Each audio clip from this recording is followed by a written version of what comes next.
కాదా అక్క చెప్పండి? మగాళ్ళకు కూడా డబ్బులు వస్తలేవు, మనల్ని అంటారు మీ మహిళా సంఘం కాడికి పోయి డబ్బులు తీసుకురండి మళ్ళీ తర్వాత ఇద్దామని. సో ఇంత గొప్పగా వడ్డీ లేని రుణాలు ఇవ్వడంతో ఆ వడ్డీని గవర్నమెంట్ కడుతుంది కాబట్టి బ్యాంకర్స్ కూడా లైన్ కడతా ఉన్నారు. మనం ఎక్కడ ఏ మీటింగ్ పెట్టినా మహిళా సంఘాల మీటింగ్, ఎందుకంటే మహిళలు తీసుకున్నటువంటి డబ్బులు రీపేమెంట్ కూడా సక్రమంగా క్రమశిక్షణతోటి 98% తిరిగి చెల్లిస్తూ ఉన్నారు మహిళలు తీసుకున్న బ్యాంకుల కాడ. మీకు మీద భారం పడకూడదని మేము వడ్డీ కూడా ఇస్తూ ఉన్నాం. మన రేవంత్ రెడ్డి గారి ప్రభుత్వం, మన ఇందిరమ్మ ప్రభుత్వం, మన ప్రజాపాలన వచ్చిన తర్వాత మహిళలకు మా గవర్నమెంట్ రాగానే 28 గంటలలో 48 గంటలలో మహిళలకు ఉచిత ప్రయాణం పెట్టినాం. ఇవాళ ఉచితంగా ప్రయాణం చేస్తుంటే టీఆర్ఎస్ వాళ్ళు కళ్ళల్లో నిప్పులు పోసుకుంటున్నారు.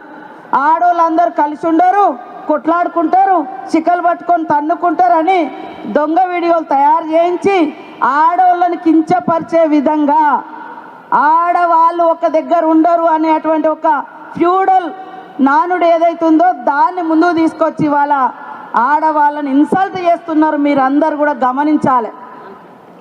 బస్సులు ఇవ్వడమే కాదు, బస్సులు మహిళా సంఘాలకు ఇచ్చి ఆ బస్సుకు ఓనర్లను చేసినాం.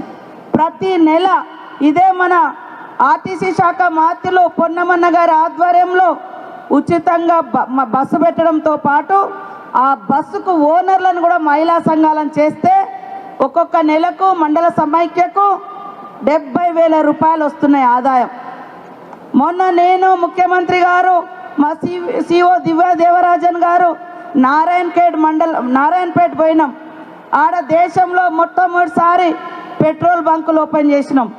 ఆ పెట్రోల్ బంక్ ఓపెన్ చేసేటప్పుడు మహిళలు కూడా భయపడ్డారు, ఇది ఎవరో పెద్ద వ్యాపారులు నిర్వహించేది, మేము నిర్వహించగలుగుతామా అని. కానీ నిర్వహించి 6 నెలల్లో అన్ని ఖర్చులు పోను మరి 13,80,000 రూపాయలు వాళ్ళు ఆదాయం సమకూర్చుకొని సత్తా చాటినటువంటి మహిళలుగా రికార్డులోకి వచ్చిండ్రు.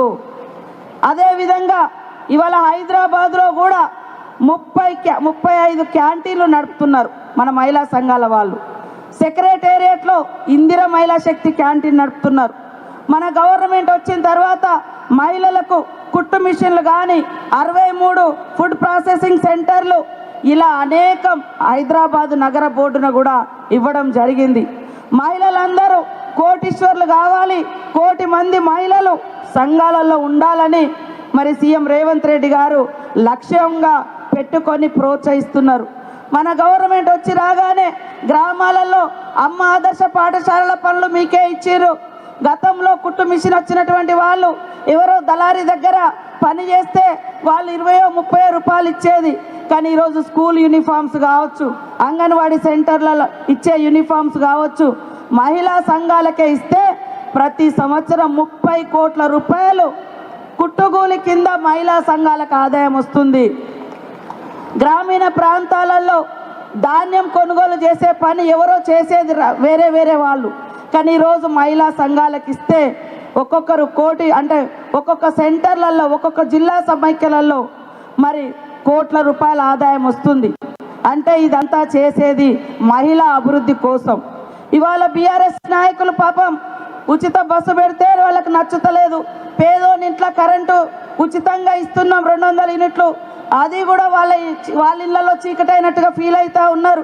మహిళల కన్నీళ్లు దుడవడం కోసం దేశంలో ఎక్కడ కూడా 500కు గ్యాస్ సిలిండర్ వస్తలేదు. ఈరోజు 500కే గ్యాస్ సిలిండర్ ఇచ్చినటువంటి ఘనత మన ఇందిరమ్మ ప్రభుత్వంది. అదే కాకుండా మహిళా సంఘంలో మీరుంటే ఎవరైనా యాక్సిడెంట్ అయ్యో, కరెంట్ షాక్ కొట్టో, పాము గుట్టో, తేలు గుట్టో ప్రమాదంతో చనిపోతే వాళ్ళ కుటుంబం బాధపడొద్దు, మన సంఘంలో సభ్యురాలు కాబట్టి అని ఆ కుటుంబంలో ఎవరైతే మహిళా సంఘం నుండి చనిపోయిన ఆ అక్క ఇంటికి 10 లక్షల ఇన్సూరెన్స్ ఇస్తా ఉన్నాము. మన సభ్యురాలు, మన మహిళా సంఘం సభ్యురాలని 10 లక్షలు ఇస్తా ఉన్నాం.